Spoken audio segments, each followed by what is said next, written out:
Hi everyone, and welcome back to That UFO podcast. My name is Andy, and welcome to your UFO news update for the middle of November 2025.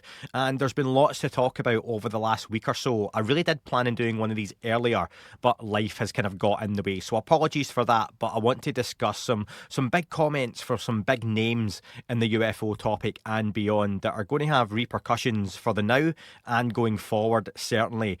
So lots to discuss. And I want to start off with James Fox, who was on News Nation Reality Check with Ross Coulthart. And I'm going to play a quick trailer for you first. You're going to hear the audio or see the video, depending on how you consume the podcast. And then I'll come back and discuss that.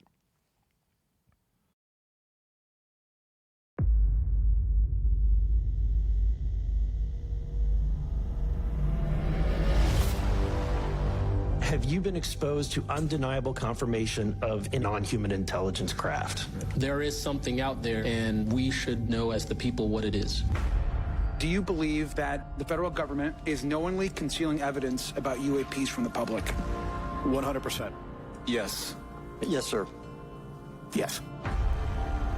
When you say crash retrieval, what do you mean? Non-human, exotic origin, vehicles that have either landed or crashed. For the first time in history, the names of alleged companies and gatekeepers analyzing recovered alien technology are being exposed. Are any of you willing to name specific individuals? Dr. James Ryder at Lockheed, Glenn Gaffney, CIA. For decades, we've heard allegations of the retrieval of objects of alien origin. In 1933, some disc-shaped object crashed. It was not anything from this earth. A UFO crashed in Kingman. Didn't drop out of the sky. It had to come in on an angle. The feeling I had during the encounter was like no type of aircraft I've ever seen before. I saw the evidence. It's a crash retrieval, there's a craft, and there's alien bodies. But one of the most well-documented UFO crash retrieval cases involving live aliens took place in Varginha, Brazil. It is a crashed vehicle. Dois seres extraterrestres foram capturados, depois posteriormente foram levados para o hospital. Meu nome é Carlos de Souza. Meu nome é Cátia Xavier. Meu nome é Liliane Silva. Meu nome é Valquíria Silva. Em 1996, eu vi uma criatura estranha ali. Fui até o local. Quando o general de brigada falou para mim que era assunto de segurança nacional, ele morre por aí, acabou. Deu para ver nitidamente. Era um charuto voando. O negócio da tenda, eu nem quis tocar, mas eu tinha um sino aqui na bala. Levaram para Campinas e Campinas levaram para os Estados Unidos. Now, for the first time in history, nunca vi caso assim. We have the most compelling first-hand testimony. Todo mundo surpreso. Assim, qualquer que ia sofrer uma punição muito severa. Of communication with a live alien in captivity. Aqui, ó. Foi aqui. Os olhos eram como se fosse uma gota de água. How much time did he spend with the alien in the room? 3, 4 dias.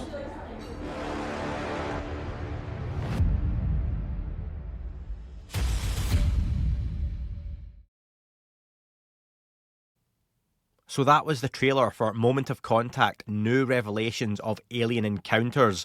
I'm sure many of you have watched Moment of Contact, the wonderful documentary already out there and available on the Varginha case. Now, it's going to be available on Amazon Prime, Apple TV and other platforms as well. We're still waiting on an exact release date from James Fox, but yeah, keep an eye out and an ear out for those. However, in the trailer, James talks about and discusses, and on the interview with Ross Coulthart, about the Varginha case. Now, if you aren't familiar with the Varginha case, it's covered extensively in the original documentary Moment of Contact. I've interviewed James about it too, and it's also in my book, Atlas of UFOs, shameless plug. If you aren't familiar with the case, the too long didn't read version is often called Brazil's Roswell. It occurred in January 1996 in Varginha, a small town in Minas Gerais, Brazil. Probably butchered that language there. It began when residents reported seeing a strange cigar-shaped craft emitting smoke and later claimed to have encountered small, brown-skinned, red-eyed humanoid creatures. Now, 3 young women famously described one such being crouched near a wall, seemingly injured or frightened, Over the following days, reports spread of military police activity, alleged creature captures, and even a soldier's mysterious death said to be linked to the handling of one of the entities. All of that's been discussed by James on the original documentary and my interview with him. Go and check those out. Despite official denials, conflicting testimonies, and a lack of definitive physical evidence, the Varginha incident remains one of the most compelling and controversial UFO encounters in modern Brazilian history. Now, the interview with Ross Coulthart covers the story again of Varginha, but adds James's latest research. He's been back and forward to Brazil to keep on top of the story. And I've said before, folks, as a father, I really do appreciate how often James has to leave his family to go and work to research and to get us more information on this case. Behind the scenes, whenever I speak to guests, James is one of the nicest guys before and after. He doesn't switch it on for the cameras. He just is the way he is, and I always appreciate that kind of authenticity. Now he has testimony from a lead neurosurgeon, Dr. Italo, who still works at the hospital, and he claims to have been face-to-face with the alien being itself for up to 4 minutes. He clearly describes clearly an alien, he says, with a teardrop-shaped head and teardrop-shaped eyes. That classic look, I suppose very similar to the Communion front cover. James says he has multiple witnesses willing to take public lie detector tests to tell their story and do their best to show they are being truthful and they truly encountered an alien being. At the end of the interview, they show a clip of James Fox talking to physicist Eric Davis, one who is on my UFO interviewee bucket list, who talks about the President of the United States would need to absolve him of all obligations to his NDAs and clearances, and if he gets subpoenaed by Congress, he would tell everything he knows about reverse engineering, the hardware, the NHI programs, etc. Davis is such an interesting guy, one for me who definitely knows so much of what's going on. Really clever guy. And of course, folks, he is the Davis and the Wilson Davis memo story. I'll hopefully have James on the podcast in the coming weeks to go into this in more detail, to hopefully promote and plug his documentary and discuss it. But that's one I really hope folks do support him with when that becomes available. I think he's one of the hardest working guys out there in the field. I'll hopefully have James on, like I say, to go into that as we get into December. But yeah, go out your way to support if you can. Get his features, buy or rent if you can, because I truly believe he does incredible work to get information like this out there. And he's been shafted financially by companies previously on some of those works before. So yeah, all the best to James on this upcoming feature. Like I say, Amazon Prime, Apple TV. James will be announcing all the details in the coming days.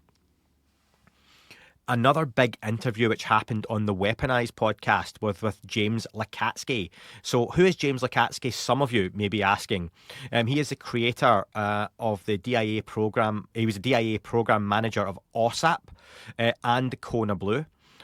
So that's a really interesting figurehead when it comes to the actual programs when it comes to UFOs, UAP. His new book is part of a series. Now, he co-authored the books, not with Bryce Zabel and Richard Dolan, but he co-authored these with George Knapp and Colm Kelleher. It started with Skinwalkers at the Pentagon, Initial Revelations. Now, you'll see some of those books behind me. His new book, New Insights, which is a sort of diary in large of the AAWSAP program and Skinwalker Ranch. And he also mentioned there was a fourth book coming in around 4 to 6 months, so May 2026, called Future Visions. So yeah, I'm going to play you the testimony now, a short clip. I say a short clip, it's a few minutes long actually, that James Lacatski said he would read if he was called to testify at hearings. He says no one has contacted him to testify at hearings, and says all his testimony is in the books. That's everything that has been approved by DOPSR for him to say. So let me play that for you now. And reading. So, as way of background, I was the creator and DIA program manager of AAWSAP, the Advanced Aerospace Weapon System Applications Program, and of the follow-on Kona Blue program, KBP, both classified programs, regardless of what the internet has said in the past, both classified. Now, other than your invitation, I guess that would have been 2 months ago now, no one from the House Oversight UAP Investigational Committee of Congress has ever, after multiple hearings, contacted me.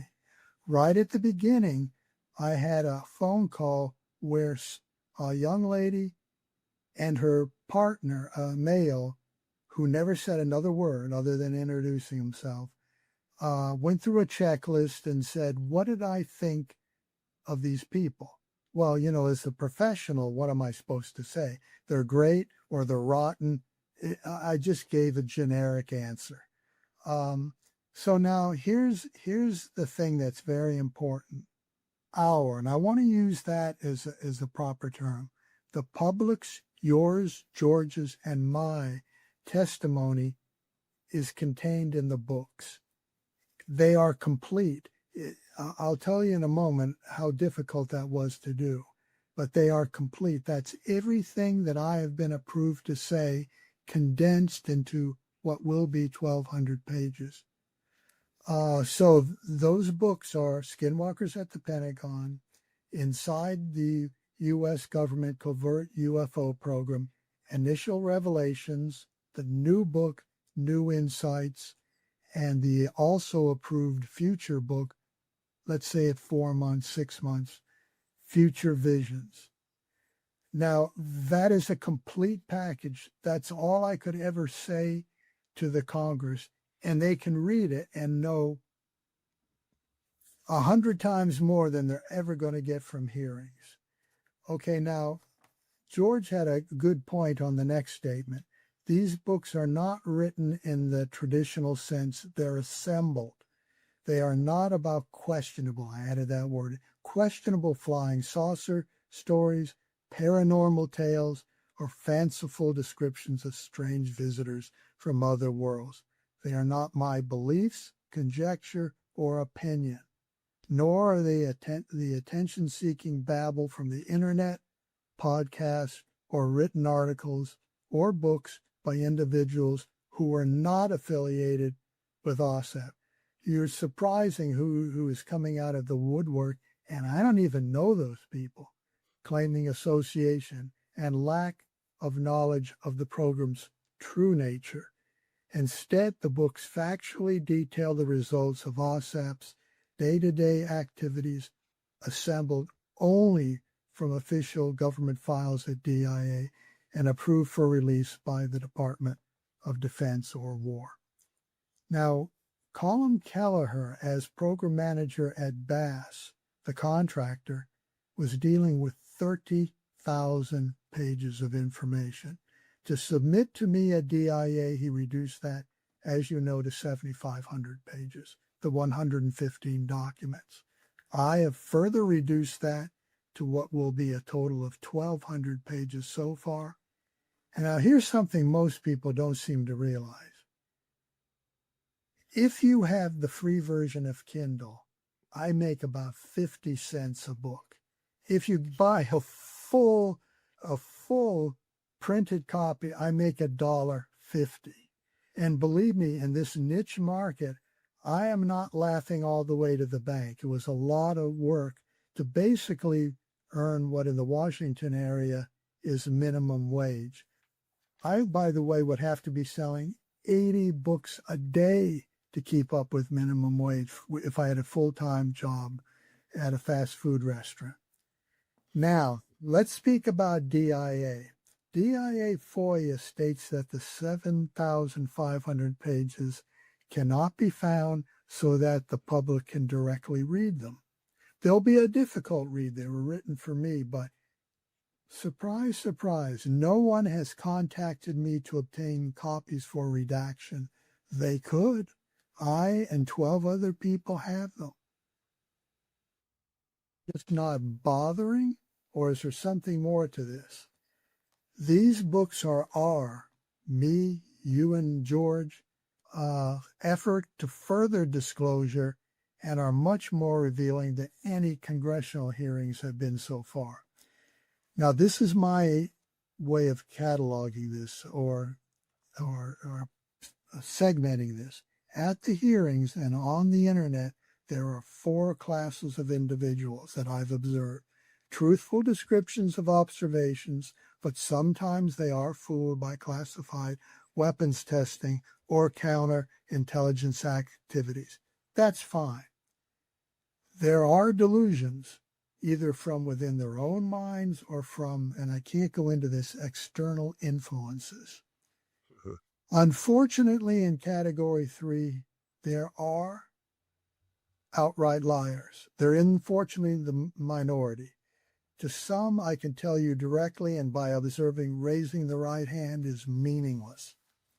The most dangerous, however, and prolific are individuals who have no idea what they are talking about, but speak with authority. Those are the ones you, George, and the public have to watch out for. Very hard to discriminate versus, are they liars? Are they delusional? Or do they have purpose? And remember, it is so, I alone have 5 to 10 emails. It is so easy to appear as a different person in the counter intel world.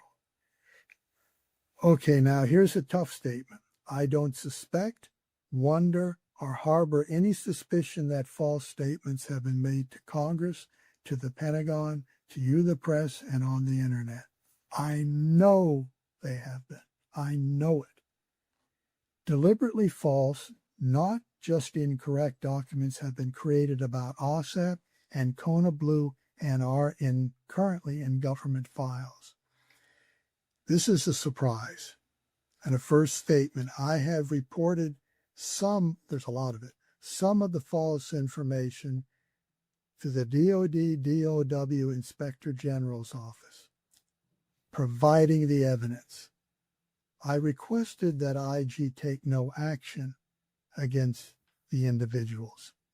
No action because the falsehoods against, this is another strange one, against AAWSAP and Kona Blue, to my mind, have been ineffective. The initial reporting, let's go back to the day one, by the New York Times story in 2017 was totally inaccurate. Contrary to what some people claim, the authors knew my name and position at AAWSAP, yet never attempted to contact me. Likewise, the Washington Post. Politico contacted me within hours after the articles were published in the 3 publications, asking for my opinion. They knew my name. They had my phone number. Why didn't they contact me? Now, the Pentagon states that ATIP, really AAWSAP, was not a UFO program. They've changed their tune, but the Pentagon has never asked me about anything. They circumvented me and went to my colleagues, but not me. News reporters call me literally within the last week to this day, but only after the fact. There's no CNN, no Fox, CBS requests, nothing. Now, I don't like to be out there in the public view, but let's face it, you're not talking to the program managers, myself for a column on the 2 major UFO programs in the relatively recent past. Well, now, we are. Oh, you are, but that's... And right now, I'm basically limiting it to you because after my name and position in AAWSAP was prominently mentioned by George twice in the recent September congressional hearings, no contact has come from anyone except a known anti-disclosure reporter. In the second mentioning at the hearing, my integrity was questioned and George had to defend it. I have been requested to meet with Arrow twice and have refused. The second time I was told, and I made the grammar a little better so I could read it to you. Holding a meeting with you in a secure space is very easy. Under our authorities, you do not need a current clearance. The law also grants us additional security authorities. Under a special program, we can hold discussions at any level, including human. Very interested in speaking with you. This is what the email says, and learning your insights into what we are currently working on. What does that mean? And there are no legal impediments regarding your issues of interest, regarding their issues of interest. Well, what are they? Any investigative information held by the IG would not be an angle of information we are interested in. You have been lied to and you're not interested in it? Then what exactly are you interested in? The interview and information discussed would also be held in confidence, as we have demonstrated with all persons we have interviewed since 2022 when this began. Oh, by the way, you should have received notice last Friday that your AAWSAP request completed staffing. That's on the 2 books. So that's good news. Now Arrow is reviewing books? Wow. What is the purpose of that? Now, not correct. Assuming authority is not necessarily having it. 3 months later, I found out that the former deputy director of Arrow was disparaging UAP at Paranormal Connection, a clear violation of not disclosing activities confidentially discussed. Now, the interviewer at the time said, this is a leading question, DIA's unofficial paranormal ghost hunt program at Skinwalker Ranch, where they went rogue. Well, now what, if that's not a preconception, I don't know what is. The response from the deputy director, they were looking for werewolves. The second response was, Kona Blue was established as the home for all these paranormal UFO crap. Now, that's from the deputy director of Arrow. Now, that is a very objective view at UFOs. Now, this may come as a surprise to some people, but fundamental Christian or opposition to AAWSAP either did not exist, I know that it did, but it was ineffective, and I know that for a fact. In the eyes of DIA, AAWSAP was completely successful in achieving its objectives. Now remember, this is important, and it's near the conclusion right here.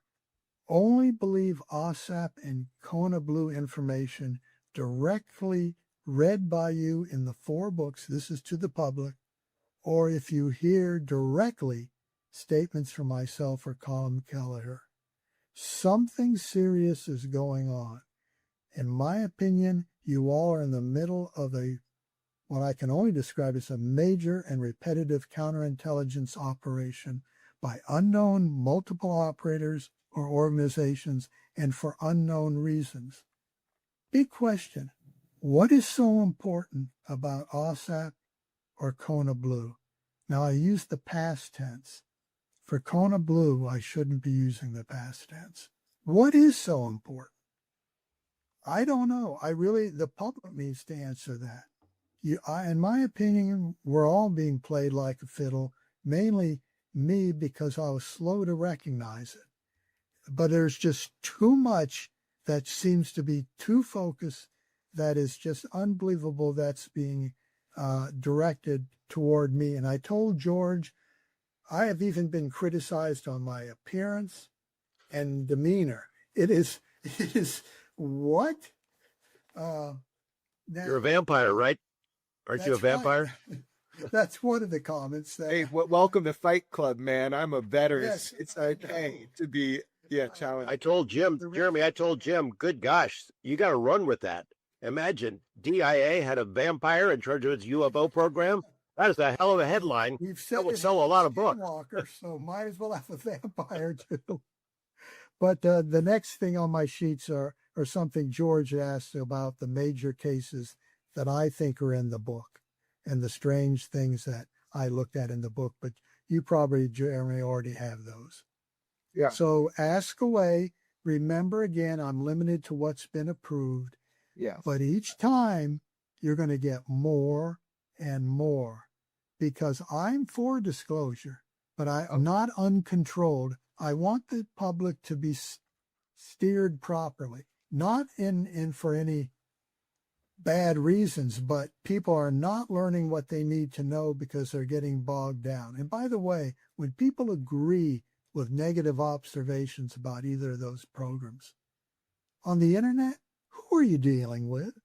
So yeah, there is Jim Lacatski speaking on Weaponized. And as always, folks, anything I talk about on these updates, on interviews, please, if you can, go and support, go and check out those original interviews and the work done by folks like Jeremy Corbell and George Knapp on Weaponized. Make sure you do the old like, subscribe, comment. I would appreciate that as well for those on YouTube. But yeah, lots to unpack here because it goes across two parts. So I'm going to just go through some of the really interesting statements for me and make some comments on them too.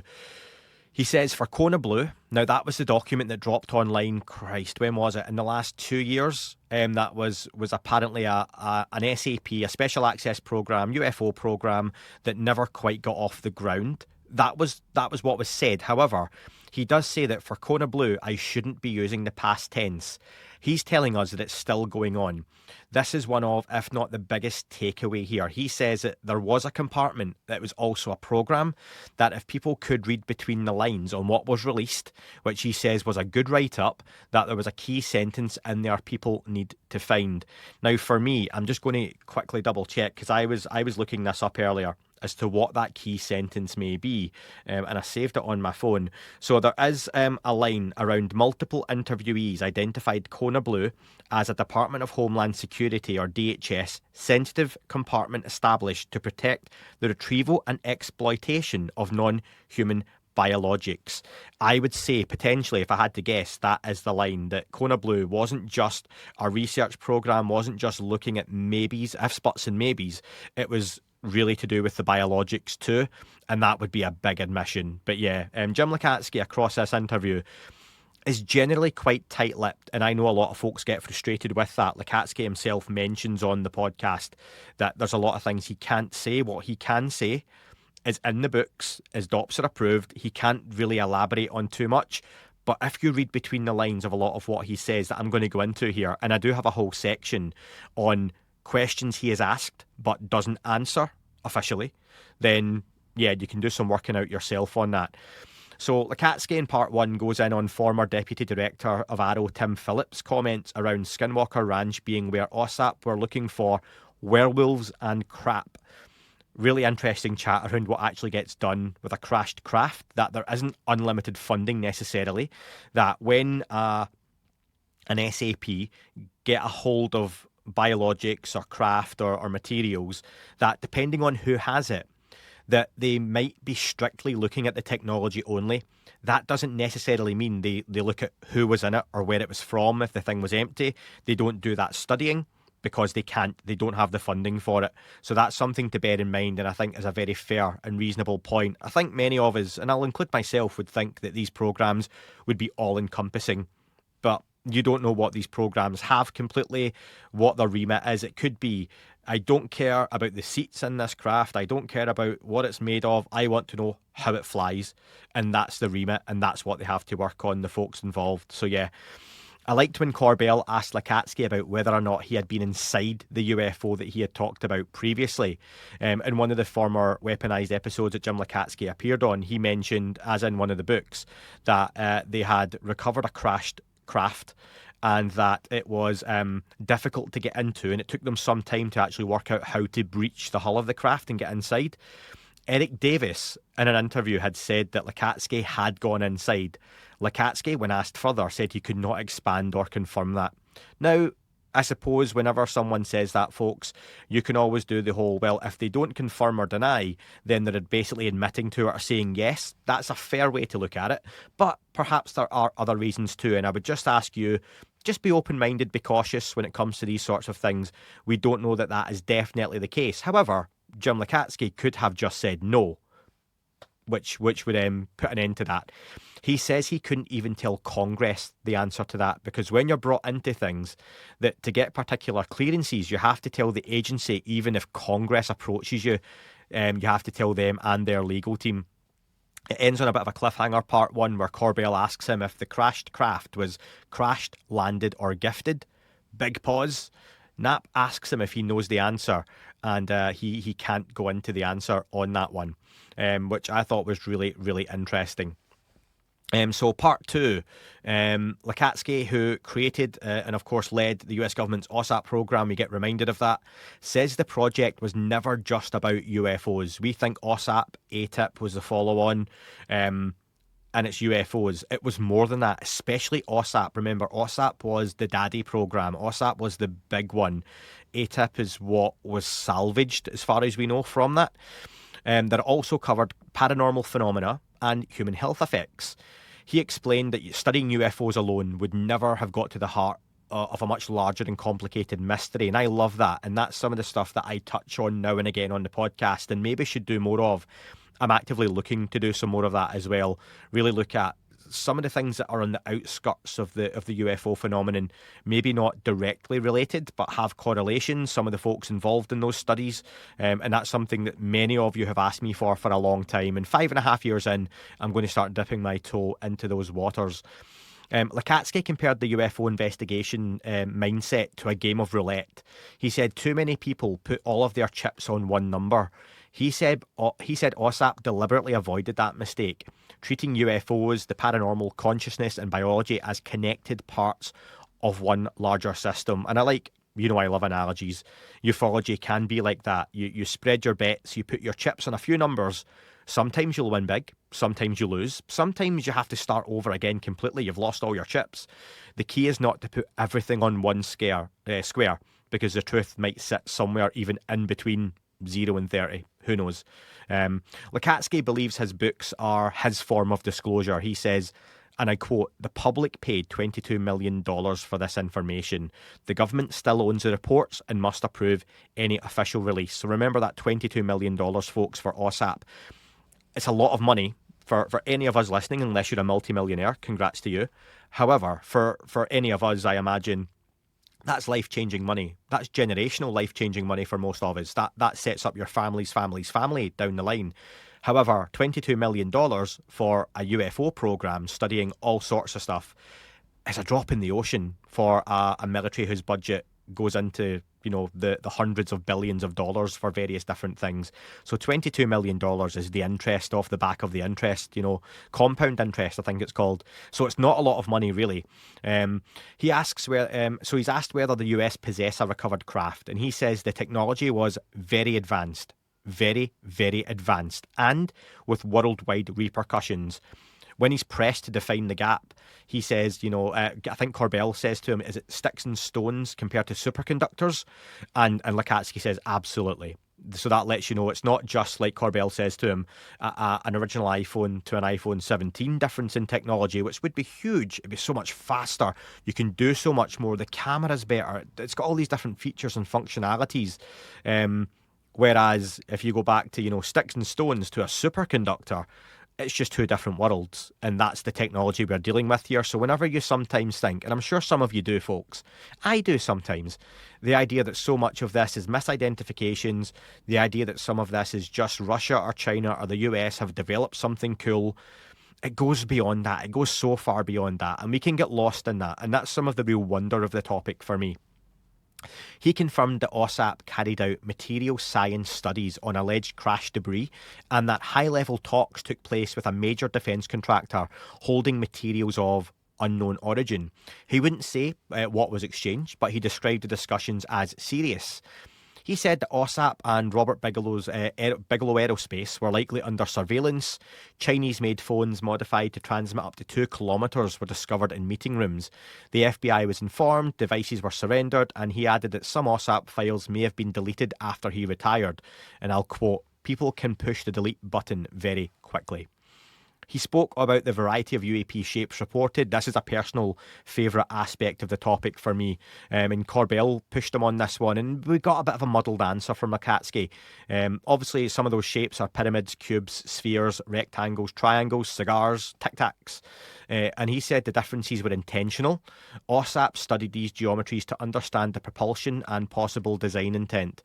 When asked if the variety represented different non-human groups, he said, "You hit on it, for human confusion, because that's certainly what it's doing." He describes a case in California where a witness saw an elongated rectangular craft on the ground with a humanoid occupant struggling to move, quote unquote, almost like the gravity was too much for it. That wasn't really what Corbell had asked him, though, around the shapes. He tells that story, but it's kind of out of place. Corbell goes back in, and Lacatski sort of says, and I don't want to misquote him, but it's like different cars coming down the road. You're going to see different shapes and sizes. And I suppose you could look at it in a way, is it just different modes of transport? That a train, a bus, a submarine, an aircraft, an airplane, a hovercraft are all very different modes of transport, but they are very basically used to put people inside and go from A to B. You could add drones to that now. I'm sure we have drones that fit people inside of them. Would you still call them drones? I don't know. If you didn't know, you get some pretty big drones. And largely that's what we're seeing with many of these cases across Belgium, the UK, the US, and further afield. We have some very advanced adversarial drones from different countries doing some suspicious things. They're big, they're different, they are built for various different purposes, and UAP, UFOs are very likely no different. He denied the 2004 Tic Tac UFO was US technology. We're coming up on the anniversary, 21st anniversary of the Tic Tac event, saying that if we had that technology, we would have implemented it on aircraft. We just weren't capable of that back then. The Tic Tac was the first case AAWSAP investigated, and he said no existing US electronic warfare systems could explain it. He said that every special access program, and this is one that really gave me the Metal Gear Solid red alert above my head, folks, because I've not heard this before. So if you have, fantastic. I am no expert. I never claim to be an expert. Not the best way to plug myself on a podcast, but I'm just nosy.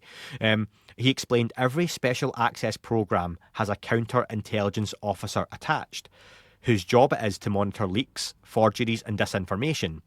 Lacatski said he'd seen deliberate false information inserted into official records as a counterintelligence tactic. Confusion for the sake of confusion, he said. Asked about the alleged Zodiac documents that Knapp and Corbell mentioned, he declined to comment but said there's plenty of disinformation out there.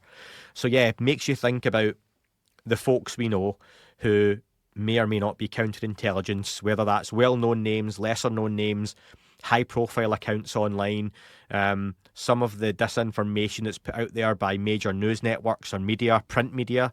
Yeah, it really makes you think, doesn't it, that, especially, yeah, anyway, I won't go into that too much on here. Perhaps a conversation for a different time with some other people.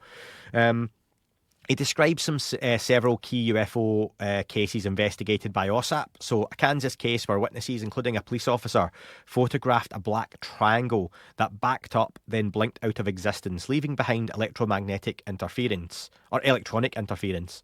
A Georgia incident where a man shone a 1,000,000 candle spotlight at a black triangle. It fired back a radiation beam, and he later developed tumours. A California case where Bass investigators saw a craft on the ground and a humanoid figure struggling to move as if under heavy gravity. That was the one mentioned before. He defended studying paranormal phenomena alongside UFOs, citing Skinwalker Ranch events such as orange spheres entering rock, a stickman figure appearing in a house, and a butterfly that passed through glass. He recounted his own Man in Black experience on a train, where a woman beside him was reading a newspaper showing a man in black with the words, "Join us." And remember, folks, this is the stuff for me that for many can take away credibility from the whole AAWSAP Skinwalker Ranch scenario. But for me, for real serious folks to sit there and use words like Dino Beaver, werewolf, etc., portals opening up online, portals is a hard word for me to say with a Scottish accent, so I'll try not to say it too much, but these kind of things appearing on the ranch, it's a credibility killer, and they admit that, and they're almost hesitant to mention it, but if they don't, they're not telling you part of the story. And Lacatski said the whole story of AAWSAP and Skinwalker Ranch is not out there, much as the same with the UFO story. The whole story, folk, is not out there. If you're sitting there thinking, this is just UFOs and, we know the basics, we don't. We're far from knowing the full basics yet. Here's a section, folks, for me on what he wouldn't answer. I've taken some of the questions he said, I can't speak about that, I can't answer that. I'm going to read out the question and then what he said as a separate section here for you. So, James Lacatski was asked, was he involved in a legacy UFO program before AAWSAP? He said, I can't speak about that. He was asked, was the craft gifted, crashed or retrieved? He said, I can't answer that. He was asked, was the craft sentient or intelligent? He said, you already know I can't answer that. He's asked, has there been government-level contact with non-human intelligence? He says, I can't make a statement on that. He's asked, does he know if such contact occurred? He says, you guessed it, I can't make a statement on that either. He's asked, are the alleged Zodiac legacy program documents genuine? He says, I couldn't comment on that. He is asked details of Kona Blue's purpose or what was exchanged. He says, I can't get into that. And he's asked crash retrieval materials from the 1950s. He says, I don't know about them being that old. So he's asked the meaning behind his statement that if full human capabilities were known, the phenomenon is not something to fear. He says, I'm not saying anything more, you'll have to go to the black screen. So, really interesting. And a few other key points mentioned just to wrap up on the Lacatski Weaponized two-parter. It's fantastic, and I really do applaud Jeremy and George for doing a difficult interview, because James Lacatski says himself in the previous interview and in these, I've said what I can say, it's all written down in the books. He can't really elaborate, but they do their best to draw blood from a stone. He says disclosure is progressing inch by inch, comparing it to the gradual public understanding of nuclear weapons. First the idea, then the details. He admitted some material was removed from the skinwalkers at the Pentagon by government censors before publication. He suggested that Russia and China may be working to exploit similar recovered technologies. And I'm looking early next year to do a show with Richard Dolan around Chinese ufology. I think that would be really interesting. We've discussed that. He believes humanity's true potential is unrealised. He says, if full human capabilities were known to us right now, the phenomenon is not something we need to fear. He linked this to something he called Kona Blue, which I've talked about, saying it's much more than going and getting 60-year-old parts, but declined to explain further. And he ended by saying if people needed to fear something, it would have happened already, and that his goal is to pass on knowledge before it's lost, and especially to the younger folks. I want to include myself in that. I'm 39, folks, so I'm hoping that counts as myself. So yeah, really interesting two-parter. James Lacatski, interesting guy. Looking forward to finishing off the New Insights book that I've got, and then that follow-up book too. There's a lot of information in there, folks. If people have read them, I'd love to know your thoughts on what really stood out to you from James Lacatski. Moving on to the last couple of news items there, folks. So Age of Disclosure is, we speed towards 21st of November and its release. We've seen some reviews come in already from critics who have seen it. I haven't seen it myself. I've struggled to get a hold of a copy from the folks in charge. I think they're dishing it out to the bigger news media platforms, which that is their right.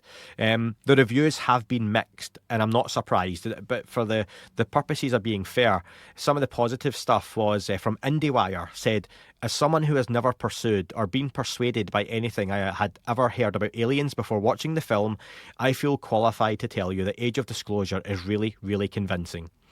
The Austin Chronicle said, what Age of Disclosure has that the average alien encounter documentary doesn't is that their witnesses have a greater gravitas. Admirals, nuclear physicists, research biologists, senators, etc. The Hollywood Reporter, here's a more negative couple of ones, just for balance. My problem with the Age of Disclosure isn't the lack of opposing voices, it's that nothing is proven, and thus nothing can be refuted. And for me, from Collider, this is one I worry about, and I've voiced this before, folks, and I really hope I'm wrong, but this is one that's going to be subjective and down to the individuals watching. Collider said, it delivers some fascinating information, but was executed in the most bland way possible. The pacing makes the movie feel like you're watching a college PowerPoint presentation. Go back to when I first heard about it. Go back to the South by Southwest premiere when I had Chase on and a few other people discussing their thoughts who had been at the premiere.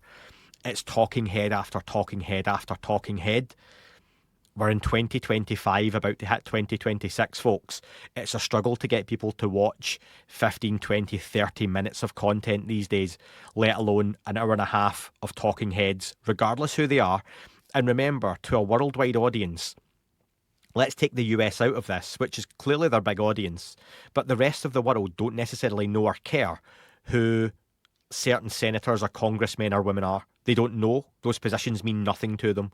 So they have to, for me, they've done it now, it's going to come out, but for me, I don't see what it would achieve that perhaps a James Fox documentary hasn't already, which has more context, which has more clips of stuff, and I think the general public need that. I hope I'm wrong. It's had some big shout outs from people in the media. I've mentioned Pat McAfee and others. Some big celebrities have mentioned this documentary's coming out. You know, it's going to be big. So yeah, let's see if it can get some of that crowd on board. I'd like to think perhaps Logan Paul and his podcast Impulsive, and others who do those kind of aimed at younger audiences. Your Joe Rogan podcast, which obviously has a massive audience, will talk about it when it comes out. I'd like to think they get some folks on board. I want it to be successful. I want folks to watch Age of Disclosure and go, shit, this is really intriguing. This is something I need to get involved in. This is something I need to get invested in. It's in everyone's best interest. But like to Collider's point, I don't know if they've done it in the best way. And time will tell on that one, but I sincerely hope it performs well. Tim Gallaudet, former Rear Admiral Tim Gallaudet, has posted just a few days ago that, and I'm just going to read his social media post. In the lead up to the release of Age of Disclosure, I was interviewed about UAP by Brett Baier yesterday at the Fox News TV studio in DC. His special, which also includes former UAP Task Force Director Jay Stratton and US Army Representative Colonel Carl Nell, will air on November 20th. So it's going to get a big write-up or a big showing the day before from Fox News, and I'm sure many other networks will pick it up too. So yeah, again, really intrigued. I'm going to do a show discussing it from a spoilery point of view. I'll do some follow-up shows as well. I'll get some guests on. We'll do a listener call-in on that as well. Apologies for the lack of listener call-in recently. I've been incredibly busy. I know a few of you are waiting on return emails or calls. I'm behind on those, as always. But please, if you want to get involved in any listener shows this month, I'd like to do a couple on Age of Disclosure, on some of the big news stories, on anything you want to talk about as we head towards the end of the year. Then please reach back out to me via the website. If you've done so already, please just drop me a message again or via email. That would be great. And another story just to finish off with, folks, I think is worth mentioning. The UAP Disclosure Fund has rebranded as the Disclosure Foundation, and I'm going to read you the statement on their website that was released. Washington, D.C. The organisation, formerly known as the UAP Disclosure Fund, is expanding its mission and public engagement. Now officially the Disclosure Foundation, it integrates policy research, legal support and public education under one umbrella of professionals and volunteers. Executive Director Jordan Flowers said, "This transition marks the next logical step in our evolution. We're not only pushing for transparency today, we're working to support institutions, policymakers and the public in how to operate responsibly in a post-disclosure environment." The Foundation remains non-partisan and non-profit, supporting protected whistleblower pathways, legislative research and public education through informed dialogue and scientific understanding. It also launches a new think tank component to prepare for the policy, governance and technological challenges of disclosure. The new website is disclosure.org, and its partner 501c4 branch, the Disclosure Action Fund, will complement its work through advocacy. My thoughts on this, folks, the rebrand is likely a very good thing. I think the word fund always raises eyebrows, albeit not always fairly. I spoke to Wang Feng, who was a part of the organisation, Lester Nari, who is a part of the organisation, and we talked through those things previously. I'm going to be speaking to Executive Director Jordan Flowers next week about this, so any questions you have around the change, the new direction, please send them over via email ufouapam@gmail.com or use that ufopodcast.com/contact, and I'll get your questions to Jordan. And also, folks, just to remind you, I'm telling you this for the first time actually, in the next 24 hours, I'm interviewing Christian Peters. He is a German social scientist and researcher at the Bremen International Graduate School of Social Sciences, where as part of his work, he studies how society understands and reacts to the UFO or UAP phenomenon. His work looks at what UFOs reveal about us as human beings, our beliefs, our fears, the ways technology and culture shape how we interpret the unknown. He's written and spoken internationally about the political and cultural dimensions of UFO research and co-authored a 2023 Scientific American piece calling for more involvement from social scientists in UAP studies. Most recently, I've managed to see him twice this year, folks. He presented at Durham Law School's Symposium on SETI and UAP research, discussing the political epistemology of UFOs, basically how knowledge and authority are built around this mystery. And he also presented at the Sol Symposium just a few weeks ago. For me, Dr. Peters is one of the growing number of academics treating the UFO topic as a serious area for social science, exploring not what might be out there or just out there, but what the search itself says about us as a species. So really looking forward to that one, folks. And anyways, that is enough for me on this update. Loads more to come this month. You will get sick of me by the end of the month. The shows will be coming thick and fast. Perhaps we're going to get some more congressional chatter now the government shutdown is over in the United States. Who knows? But again, thank you to everyone who has signed up in the last few days to the Patreon for the free trial on there, or Apple Podcast free trial, a YouTube membership, or Spotify if you search that UFO Podcast Premium. All of that makes a huge difference to me, and one day doing this as a full-time job. Thank you so much, and whether you're watching on the paid platforms or listening on the free platforms, keep liking, reviewing, sharing. If it's the next thing you do, hang up here, go leave a review, leave a nice comment, like the video, subscribe. All makes a difference, all appreciated, and I will speak to you all very, very soon. That's all for this episode of That UFO Podcast. Thank you so much for listening and watching. If you enjoyed the show, please follow, subscribe, and leave a rating or review wherever you get your podcast. It really helps others find the show. If you're watching on YouTube, hit like, subscribe, and turn on notifications so you don't miss future episodes. You can also support the show directly and get early access, ad-free episodes, and bonus content on Patreon, or by subscribing on Apple Podcasts, Spotify, or YouTube memberships. All the links are over at thatufopodcast.com or in the show description below, along with merchandise and more. Don't forget you can also pick up a copy of my book, Atlas of Unidentified Flying Objects, available now in all good bookstores and through online retailers, including Amazon. Big thank you again to all of you for listening and tuning in. Until next time, keep looking up. You never know what you might see.